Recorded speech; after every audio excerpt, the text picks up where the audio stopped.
নমস্কার, জয় ইস্ট বেঙ্গল। আপনারা দেখছেন সংবাদ টুডে। এই ভিডিওতে আপনাদের সবাইকে স্বাগত। এই ভিডিও মূলত রবিবার 18ই আগস্ট যুবভারতী ক্রীড়াঙ্গনে ডুরান্ডের ডার্বি নিয়ে। ডার্বি হচ্ছেই, কিন্তু আনোয়ার কি খেলবেন? তবে তার আগে আজ কুয়ালালামপুরে এএফসি চ্যাম্পিয়ন্স লিগের লিগ ট্যুর ড্র অনুষ্ঠিত হয়ে গেল। সেখানে এই গ্রুপে মোহনবাগান সুপার জায়ান্ট বেশ কঠিন গ্রুপে পড়েছে, যার মধ্যে আছে কাতারের শক্তিশালী ক্লাব ওয়াখরা এসি, ইরানের ট্রাক্টর এফসি এবং চতুর্থ দল হিসাবে গ্রুপে আছে তাজিকিস্তানের ক্লাব এফসি রাফসান। 32 দল নিয়ে 8টি গ্রুপ হয়েছে। প্রতি গ্রুপ থেকে 2টি করে দল পরের রাউন্ডে যাবে। খেলা শুরু হবে সেপ্টেম্বরের 3য় সপ্তাহ থেকে। নিজেদের কঠিন গ্রুপে মোহনবাগান কিভাবে নিজেদের সামলাবে, এখন সেটাই দেখার। এরই মধ্যে অবশ্য কিছুটা স্বস্তি তাদের যে ম্যাকলারেন এবং পেত্রাতাসের রেজিস্ট্রেশনটা হয়ে গেছে। অন্যদিকে ঋণে জর্জরিত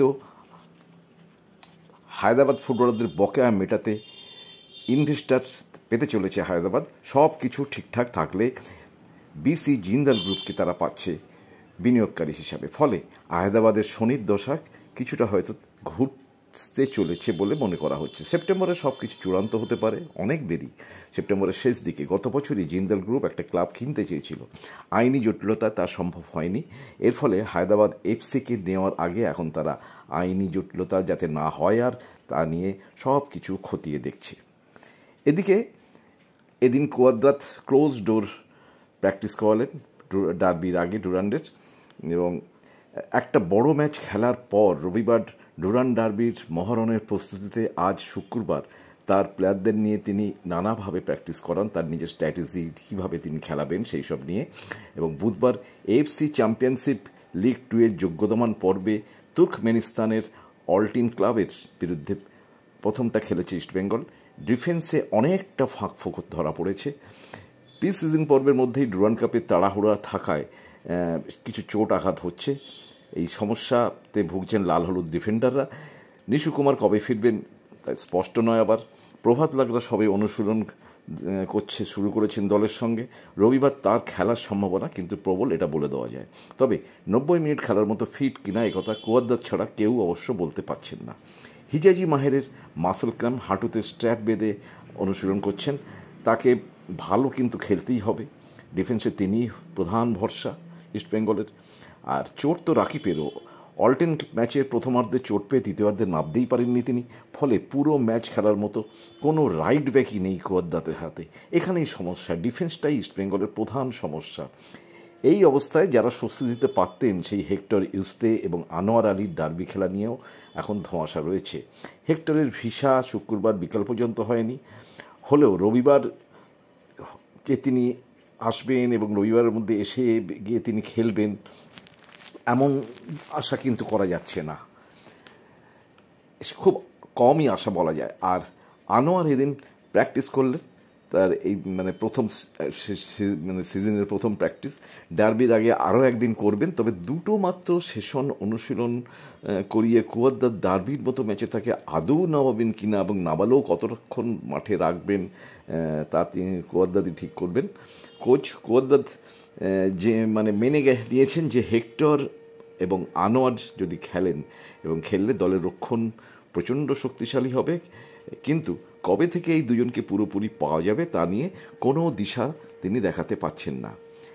তবে একটাই ভরসা মাঝমাঠ ও ফরওয়ার্ড লাইন আপ নিয়ে, যেখানে আশার আলো ঝিলমিল করছে, ঝকমক করছে। মাতি তালাল, ক্রেসপো, সৌভিক, জিকসনরা মোটামুটি সুস্থ আছেন। আপ ফ্রন্টে অধিনায়ক ক্লেটন সিলভা মাঠে নেমে পড়েছেন এর আগের ম্যাচে, এএফসি ম্যাচেই। এছাড়া বাদিকে মহেশকে খেলাবেন কুয়াদ্দাত, নাকি ওকে নিয়ে অন্য কোনো চিন্তাভাবনা কুয়াদ্দাত করছেন সেটা বোঝা যাচ্ছে না। আর গত ডুরান্ডের ডার্বিতে নন্দকুমার গোল করার পর এবারও কিছু করার তাগিদ নিয়ে রীতিমতো ফুটছেন। এর সঙ্গে ডেভিড ও দেমেত্র ডায়নামোটাস ঘিরে প্রত্যাশা দর্শক এবং কোচ কুয়াদ্দাতের মধ্যে আছে। তো এ নিয়ে কোনো চিন্তার অবকাশ নেই। আবার আরেকটি খবর হলো, হায়দ্রাবাদ থেকে আলেক্স সাজি ইস্টবেঙ্গল আসার খবর আমরা সংবাদ টুডে অনেক আগে করেছিলাম, প্রায় 3-4 মাস আগে, যে ইস্টবেঙ্গল কথা বলছে, কিন্তু তারপর সব চুপচাপ হয়ে গেছিলো, আবার ইস্টবেঙ্গল কথা বলতে শুরু করেছে। কিন্তু আলেক্স সাজির ইস্টবেঙ্গলের আসার সম্ভাবনা অনেকটাই। হায়দ্রাবাদ এফসি ইনভেস্টার্স হিসেবে জিন্দাল গ্রুপকে যদি পেয়ে যায়, কি হবে তো এখনও জানা যাচ্ছে না, সেটা সেপ্টেম্বরের শেষের দিকে জানা যাবে। তাহলে আগামী মরশুমের জন্য কিন্তু ওরা কোনো ফুটবলারকে সই করাতে পারবে না হায়দ্রাবাদ। সেক্ষেত্রে ওরা সাজিকে সহজে ছাড়তে চাইছে না, এবং ছাড়লেও 1 কোটি টাকা বা তারও বেশি টাকা ট্রান্সফার ফি দাবি করছে। ইস্টবেঙ্গল দিলেই কিন্তু অ্যালেক্স সাজি হয়ে যাবে, এটা মোটামুটিভাবে বলা যায়। তবুও যেহেতু ওরা আগামী মরশুমের জন্য কোনো খেলোয়াড় ফুটবলার সই করাতে পারবে না, ওদের ওপর যে ইয়েটা সাসপেনশনটা রয়েছে হায়দ্রাবাদের ওপর, তাই অনেক প্রশ্ন থেকে যাচ্ছে। আপনারা আমাদের এই ভিডিও দেখে কেমন বা শুনে কেমন লাগছে অবশ্যই আপনারা কমেন্টস বক্সে জানাবেন, এবং আপনারা যদি আমাদের চ্যানেলে প্রথমবার আসেন তাহলে অবশ্যই সাবস্ক্রাইব করবেন, এবং ভালো থাকবেন, সুস্থ থাকবেন।